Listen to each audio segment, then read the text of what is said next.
நள்ளிரவில் பெண்கள் தைரியமாக நடமாடலாம். உடனே செய்த சிஎம் விஜய். வேற லெவல். தாவேகா ஆட்சி அமைத்த பிறகு தமிழகத்தில் பெண்களின் பாதுகாப்பிற்கு அதிக முக்கியத்துவம் தருவேன் என்று தாவேகா தலைவர் விஜய் தனது தேர்தல் வாக்குறுதிகளில் குறிப்பிட்டு சொல்லியிருந்தார். மேலும் பெண்கள் பாதுகாப்பில் எந்தவிதமான சமரசமும் கிடையாது, பெண்களுக்கு எதிரான குற்றங்களுக்கு கடும் நடவடிக்கை எடுக்கப்படும் என்றும் அவர் கூறியிருந்தார். நடந்து முடிந்த தமிழக சட்டசபை தேர்தலில் தமிழக வெற்றிக் கழகம் மாபெரும் வெற்றியை பதிவு செய்த நிலையில் விசிக, காங்கிரஸ் உள்ளிட்ட 5 கட்சிகளின் ஆதரவுடன் தாவேகா தலைவர் விஜய் முதல்வராக பொறுப்பேற்றார். அப்போது தாவேகாவின் தேர்தல் அறிக்கையில் தெரிவிக்கப்பட்ட முக்கிய வாக்குறுதிகளை செயல்படுத்தும் விதமாக 3 முக்கிய கோப்புகளில் முதல்வர் விஜய் கையெழுத்திட்டார். இதில் பெண்கள் பாதுகாப்பிற்காக சிங்கப்பெண்கள் சிறப்பு அதிரடிப்படை அமைப்பதற்கான அறிவிப்பும் இடம்பெற்றது.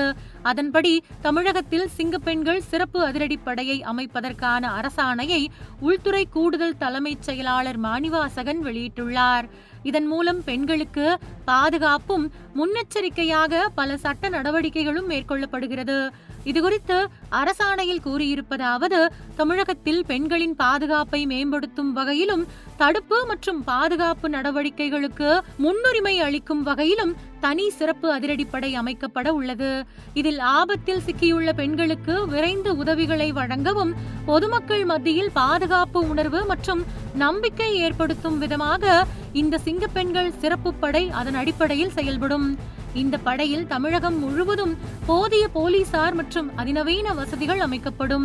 முதல்வர் ஜோசப் விஜயின் நேரடி கண்காணிப்பில் கீழ் செயல்படும் இந்த சிங்கப்பெண்கள் சிறப்பு அதிரடி படைக்கு ஐஜி தலைமையில் ஒரு காவல் கண்காணிப்பாளர், 2 துணை காவல் கண்காணிப்பாளர், 4 காவல் ஆய்வாளர்கள், 8 காவல் உதவி ஆய்வாளர்கள், பிற பதவியைச் சேர்ந்த 20 போலீசார் பணியில் இருப்பார்கள்.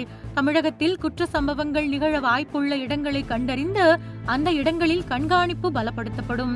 மேலும் பொது இடங்களில் குற்ற சம்பவங்கள் நடக்காமல் தடுப்பதுடன் பெண்களுக்கு பாதுகாப்பான சூழலை உருவாக்கும் வகையில் போலீசாரின் கண்காணிப்பு மற்றும் ரோந்து பணிகள் மேம்படுத்தப்படும். இது தவிர ரயில் நிலையங்கள், பேருந்து நிறுத்தங்கள், கல்வி நிறுவனங்கள், ஐடி நிறுவனங்கள் அமைந்துள்ள பகுதிகள் மற்றும் நெரிசல் மிகுந்த பகுதிகளில் அதிக அளவிலான போலீசார் பணியில் ஈடுபடுத்தப்பட உள்ளனர். இதில் ஏதேனும் பொதுமக்கள் பாதிக்கப்பட்டு புகார் அளிக்கும் பட்சத்தில் அந்த புகார் மீது விரைந்து உரிய நடவடிக்கை எடுக்கப்படும். மேலும் அவர்களை மீட்டு பாதுகாப்பு மற்றும் அவர்களது நலனை உறுதி செய்வதுடன் பிற உதவிகளும் உரிய நேரத்தில் கிடைப்பதற்கு வழிவகை செய்யப்படும். சமூக நலத்துறை, கல்வித்துறை, அரசு சாரா தொண்டு நிறுவனங்கள் ஆகியவற்றுடன் இணைந்து விழிப்புணர்வு ஏற்படுத்துவதுடன் அனைத்து தரப்பு மக்களையும் ஒருங்கிணைத்து பெண்கள் பாதுகாப்பை மேம்படுத்தும் பணிகள் மேற்கொள்ளப்படும் என்றும் அந்த ஆணையில் தெரிவிக்கப்பட்டுள்ளது.